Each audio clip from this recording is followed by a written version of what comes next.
You are listening to Catholic Family Podcast.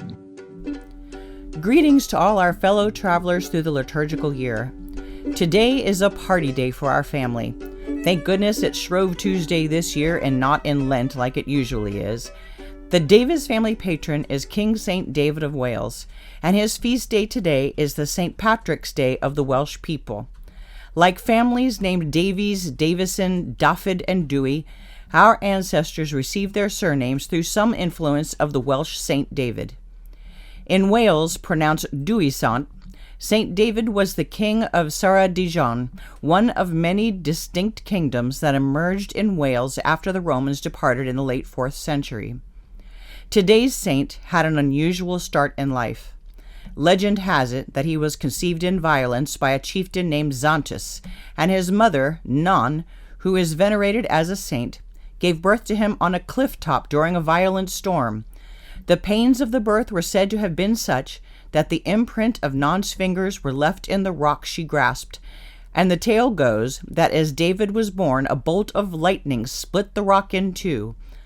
Legend has it that the two pieces of the split rock later became part of the foundation for St. David's Cathedral in the county of Pembrokeshire, in the most westerly point of Wales, as well as being incorporated into the building of St. Non's Chapel, a few miles from the cathedral.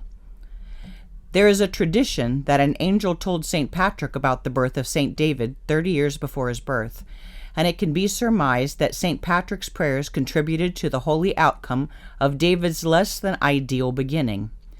This new baby, born on the edge of a cliff, though was blessed to be the son of a saintly mother, and later became the pupil of another saint, St. Paulinus. With the grace of God, these good influences, and the strength of his own will, David grew up to be a great and holy man. A lesson that truly anyone, regardless of their start in life, can become a saint.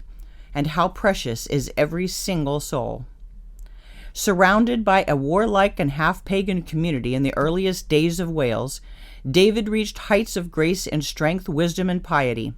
From his youth, he was a respected and well-loved leader of his people as a member of the royal house, yet he chose to enter the religious life. Retaining his civil influence, he became known as a great preacher and teacher and founded many churches and monasteries. Eventually becoming a bishop, he presided over 2 synods, made pilgrimages to Rome and Jerusalem, and while in Jerusalem was raised up to an archbishop. The most famous miracle of his biography took place at one of the synods held in Wales.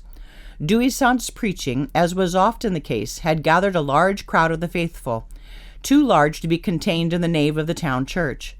Making use of an open space in the town center, the crowd extended too far beyond him, however, for his voice to be heard by all present. Hearing a tumult in the back of the crowd complaining that they couldn't hear him, our saint lifted his voice to heaven, and heaven intervened. Beneath St. David's feet a hill swelled up and rose to such a height that his voice could carry to the far edges of his flock. The village Llanddewi Brefi now surrounds this hill. It's recorded that King St. David lived to be 100 years old, dying around the year 590. His final words to his people were, "Be joyful and keep your faith and your creed. Do the little things that you have seen me do and heard about. I will walk the path that our fathers have trod before us. Do the little things in life." The same message as our St. Teresa of Lisieux only 1400 years earlier. Here are a couple notes of trivia for the day. Daffodils are the traditional symbol of Dewy Sant Day in Wales.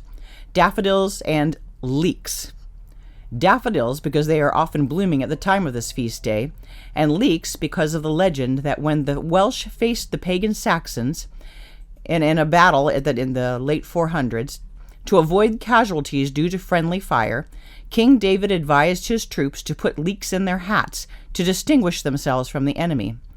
So it's up to those of Welsh heritage to choose between pinning a flower or an onion to our sweaters on this feast day. But instead of wearing leeks, you could look up recipes for traditional leek soup for dinner. Since it's Shrove Tuesday, maybe you could add some ham this year and take advantage of the opportunity. Another traditional treat for the day are Welsh cakes, rather thick pancakes with raisins, which children love. And finally, Here's a neat thing to know. Many people have surname patron saints that they might not ever have realized. If your name is Johnson, for instance, you might decide which St. John's feast day you'd like to claim as your own. This holds true for many last names that incorporate first names, but you're not left out if you don't have a first name, last name. You can extrapolate a patron saint from the meaning of your last name. The Smith family, for instance, can adopt Saint Eligius, the French saint from the 7th century, who is the patron of metalworkers, or smiths. If your last name is Weaver, Saint Maurice is the patron saint of weavers. You get the idea. And if there isn't an obvious saint that's related to your family name, you can still choose a family patron to be a special friend and intercessor. Many families can tell stories sometimes of how saints pick them more than the other way around. We can 100% vouch for the coolness of having your own family patron, though. We can't have too many fun and pious things to bind us together under the umbrella of both our individual families and the family of the church. Signing off, this is Lisa Davis. Dídgwyl Dewy Hapus. Happy St. David's Day. You've been listening to the Catholic Family Podcast. If you enjoyed this show, please share it with your friends and family. You can support the production on Patreon and PayPal, and you can reach Kevin at kevin89davis@gmail.com. Ad Maiorem Dei Gloriam, all for the greater glory of God.